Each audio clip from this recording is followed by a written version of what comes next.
ये 32 सेवा अपराध हैं, इनसे बचना चाहिए। पहला है सवारी पे चढ़ करके भगवान के दर्शन करने जाना। अगर आप जा भी रहे हैं तो कम से कम 100 कदम पैदल चलें, इतनी दूर वाहन खड़ा कर दो और नंगे पैर वहां से जा।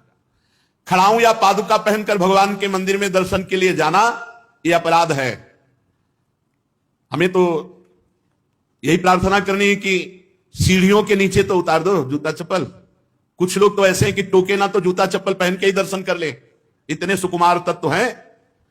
कई ऐसे भगवान के मंदिर में सवारी में चढ़ करके जाना या खड़ाऊं पादुका पहन करके जाना, यह निषेध है, यह अपराध है। दूसरा, रथ यात्रा, जन्माष्टमी, राधाष्टमी,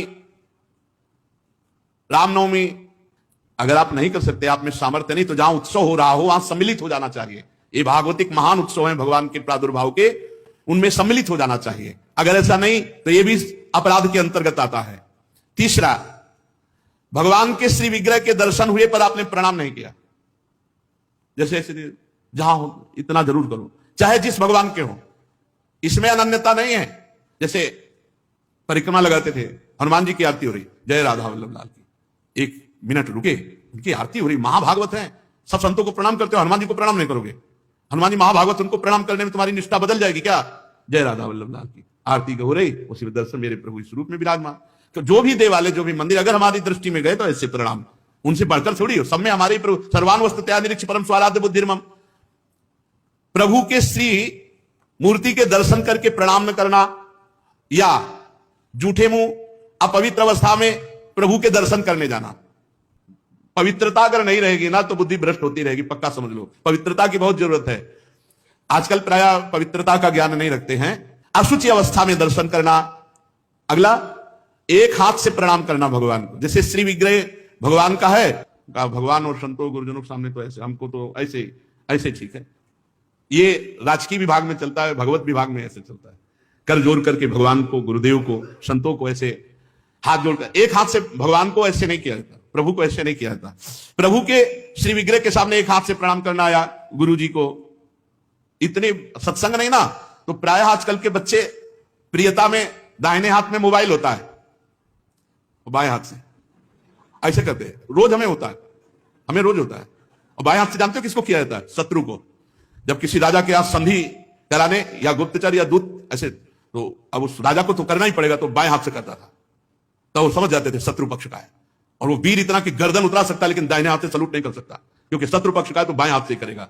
एक हाथ से प्रणाम करना या बाएं हाथ से प्रणाम करना। आप सत्संग नहीं तो बेचारे नहीं जानते हैं। राधा राधा नहीं बोलेंगे, राधा राधा बोले तुम्हारी वाणी पवित्र, तुम्हारा जीवन पवित्र। हमें बहुत सुख मिलता है जब कोई रास्ते में जैसे राधा राधा, तो हम खड़े हो जाते हैं। राधा राधा राधा, आपका भी मंगल, हमारे कानों का भी मंगल, और हमारा हृदय गर्व में भरता है, मेरी महारानी जी का नाम लिया जा रहा है।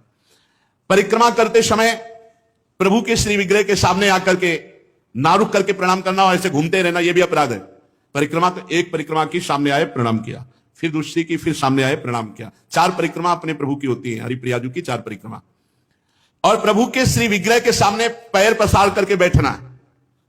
प्रायः जिनको सत्संग नहीं मिला वैसा, राधा वल्लभ जी में जैसे वो बारंडा है ना सामने, चौका से ऐसे बैठ के पैर ऐसे, अपराध है। प्रभु के सामने पैर लंबे करके या ऐसे पैर घुटनों में बांध करके बैठना। प्रभु के श्री विग्रह के सामने दोनों घुटनों को ऊंचा करके उनको हाथ से लपेट करके, प्रभु के श्री विग्रह के सामने ऐसे ऐसे नहीं, या तो हाथ जोड़े खड़े रहो या ऐसे हाथ नीचे कर लो। मतलब एक सौम्य मुद्रा होनी चाहिए। यदि वहां खड़े हो, वैसे उचित तो यह कि जितनी देर खड़े रहो, हाथ जोड़े खड़े रहो प्रभु के सामने। पर जिनको सत्संग नहीं मिला, जिनको ज्ञान नहीं, तो प्रायः वो ऐसे खड़े होते प्रभु के सामने।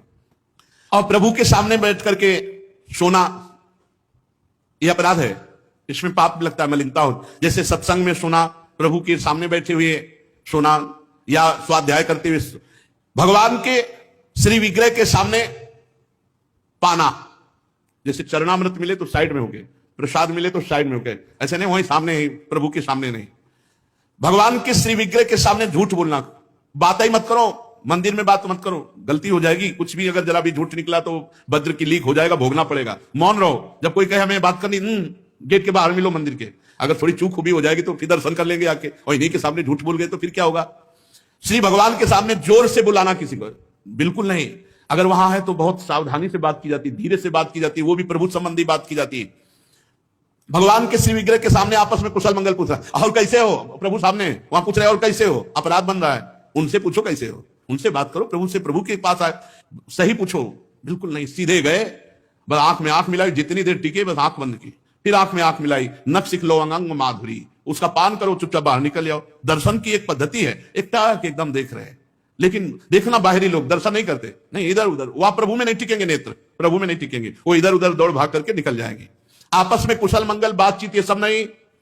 और प्रभु के श्री विग्रह के सामने किसी को उपदेश करना, किसी को डांटना, किसी को दंड देना, ये सब अपराध के अंतर्गत आता है। प्रभु के श्री विग्रह के सामने किसी को पीड़ा देना, मारपीट करना, कदापि नहीं, बहुत बड़े बड़े अपराधों में। और प्रभु के श्री विग्रह के सामने किसी को आशीर्वाद देना, नहीं, ये भी नहीं। सामने विराजमान है, उन्हीं के आशीर्वाद से सबका आशीर्वाद है। ऐसा नहीं कोई प्रणाम कर रहा है माथे पे हाथ धर, ये सब व्यवहार नहीं। वहां प्रणाम कर, जो प्रणाम करे तुरंत पीठ कर लेनी चाहिए उसकी तरफ, वो प्रणाम उन्हीं को जाए। कभी ऐसा प्रणाम न, एकमात्र गुरुदेव। प्रभु के श्री विग्रह के सामने किसी पर अनुग्रह करना यह अपराध है। श्री विग्रह के सामने किसी को साप देना, कठोर वचन बोलना, निष्ठुर वचन बोलना, और प्रभु के श्री विग्रह के सामने कंबल ओढ़ कर जाना, प्रभु के श्री विग्रह के सामने किसी की निंदा करना, प्रभु के श्री विग्रह के सामने किसी की स्तुति प्रणाम बिल्कुल नहीं करना, प्रभु के श्री विग्रह के सामने अश्लील भाषण बोलना, प्रभु के श्री विग्रह के सामने अधोवायु त्यागना। अच्छा, प्रभु को सामर्थ्य रहते हुए गौड़ उपचार के द्वारा भोग लगाना, जैसे अपने तो हलवा और चाय चल रही सुबह, और ठाकुर जी के लिए चिरौरी रखवा दिए, बहुत ही है, टॉफी लपटी भाई उसमें प्लास्टिक में, एक कटोरी में भर के रख दी, पानी रख दी, जमाने की वही रखी, और अपना रोज सुबह शाम दोपहर सब नए नए पदार्थ पा रहे हैं। अपराध लगता है। ये मनोरंजन के लिए श्री विग्रह खरीद के मत ले जाना कोई। श्री विग्रह जाने का मतलब है पूरे के पूरे प्रभु आए हैं, सुबह से लेकर शाम तक उनको खवाओ पियाओ, स्नान श्रृंगार सब, ना हो हिम्मत तो छवि खरीद ले, उनके दर्शन करो। श्री विग्रह मत ले जाओ। श्री विग्रह ले जाओ, चाहे गोपाल जी का, चाहे प्रिया प्रीतम जी का, उनकी सेवा करो ऐसे जैसे अपने बच्चे की जाती है। अपना बच्चा अगर नहीं पवाएंगे तो भूखा रहेगा, नहीं स्नान कराएंगे तो वैसे, नहीं सहन कराएंगे तो नहीं सहन करेंगे। बोले हम दर्शन के लिए छवि ले जाओ, श्री विग्रह मत ले जाओ। श्री विग्रह ले जाने का मतलब है कि अष्टयाम सेवा, कम से कम अष्टयाम सेवा में नहीं आप पहुंच पा रहे हैं, पूरी सेवाएं कर पा रहे, तो सुबह मंगला और श्रृंगार और भोग लगा दिया, जाओ। फिर शाम क्या है तो आरती कर दी, फिर भोग लगाया, दूध पिलाया, सहन कराया, इतना तो होना ही चाहिए। अब आप तो खाते हैं अच्छे अच्छे पदार्थ, तो ठाकुर जी के आगे प्लास्टिक में लपटी हुई टॉफी रख दी या चिरौरी रख दी। आपकी सामर्थ्य है, सब अच्छे अच्छे कपड़े पोशाक सब पहना सकते हो, ऐसे ठाकुर जी को ऐसे नहीं। आपके पास सामर्थ्य के अनुसार ठाकुर, वैसे तो जी जान से प्यार करो, बहुत कृपाल ठाकुर है, बहुत कृपाल। आपसे बात करने लगेंगे, आपको मना करेंगे, ये नहीं खाना हमें, ये खाना है, ऐसे। अरे आप आसक्ति करके तो देखो, निहाल कर देंगे। और अभी आप यहां पवा, फिर वो आपको अपने यहां ले जाके पवाएंगे, और ऐसा पवाएंगे कि निहाल हो जाओगे। और प्रभु को भोग लगाए बिना कुछ भी खाना पीना ये ठीक नहीं, अपराध के अंतर्गत आता है। वैष्णव होकर, दीक्षा लेकर, सत्संग सुनकर, ये बात जान करके यदि आप बिना भोग लगाए प्रभु को पाते हैं तो अपराध है। ऋतु में जो फल हो सबसे पहले अपने प्रभु को भोग लगाना चाहिए। इस बात में हमने अपने गुरुदेव भगवान को देखा, बड़ी प्रवीणता। चाहे वो सहतूत हो, चाहे बेर हो, जो ऋतु का फल है श्री जी को जरूर पवाएंगे। और पवाने का पहला कि आप चख के देखेंगे, बेर या जो भी पहला चख के देखेंगे, अगर अनुकूल है तो हाथ धोया, आचमन किया, फिर श्री जी को दूसरे फल। नहीं तो ऐसे भोग नहीं लगाते, पहले जैसे कुछ भी बनेगा तो पहले स्वयं चखेंगे फिर भोग लगाएंगे। और ये बाहर नहीं चलेगा, बाहर तो कहते झूठा कर दिया प्रभु को क्या पवाओगे, लेकिन अपने यहां अपने भाव हैं, भावोत्सवेन भजताम रस काम धेनु। और किसी फल आदि का अच्छा भाग अपने लिए रख दिया और जो स्वाद रहित है वो प्रभु के लिए भोग लगाने के लिए, ऐसा ना करे। और प्रभु के श्री विग्रह के सामने पीठ देकर खड़े होना या पीठ देकर बैठना, जैसे पीछे प्रभु ऐसे बैठना नहीं, इससे अपराध लगता है। गुरुदेव की अभ्यर्थना ना करना, गुरुदेव से कुशल प्रश्न ना करना, गुरुदेव की स्तुति ना करना, यह अपराध है। अपने मुख से अपनी प्रशंसा करना यह अपराध है। किसी भी देवता की निंदा करना यह अपराध है। भगवत मार्ग में अपने आराध्य देव के सिवा अन्य कोई आश्रय, अन्य कोई बल, अन्य कोई आशा, ये सब कलंक के समान है।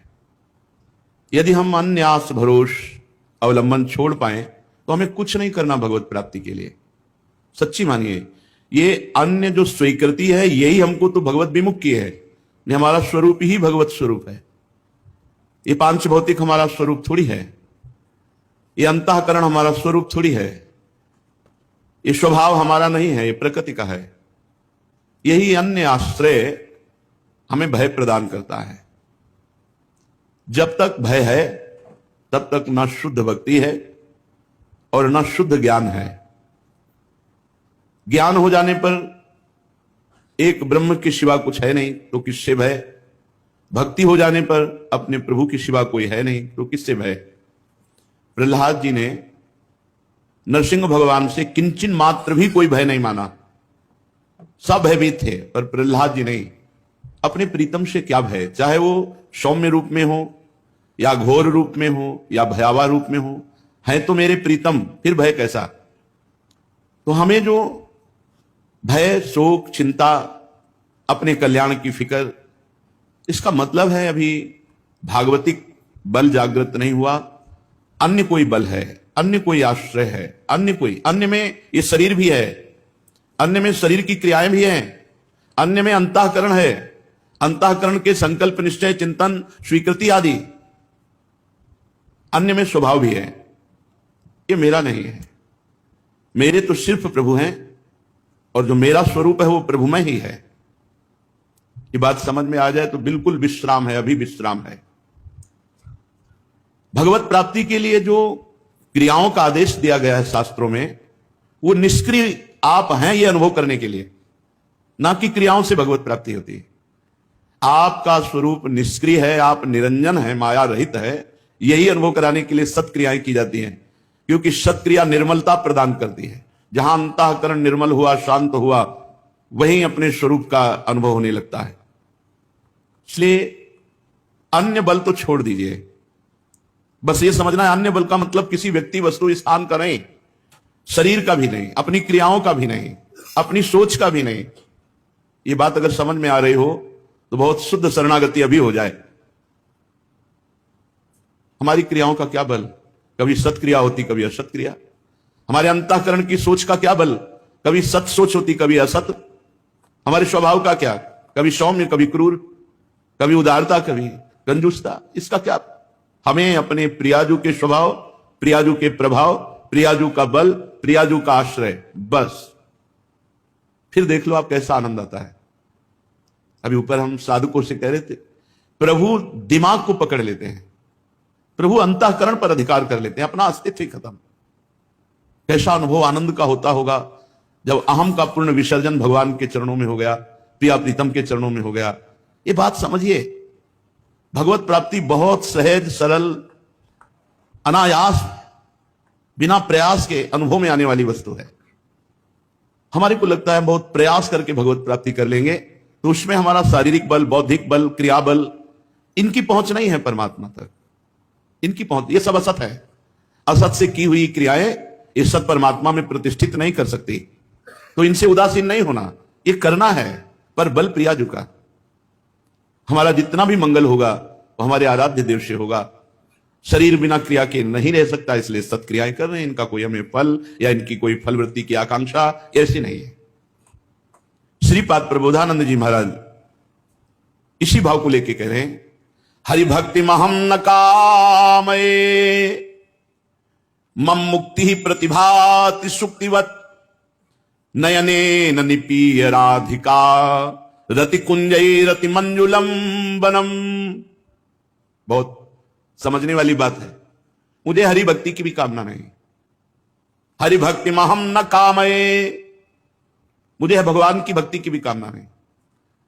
मम मुक्ति ही प्रतिभाति सुक्तिवत, मुझे मोक्ष तो सीपी की तरह दिखाई दे रहा है, कुछ नहीं है, कोई सुख नहीं है। लो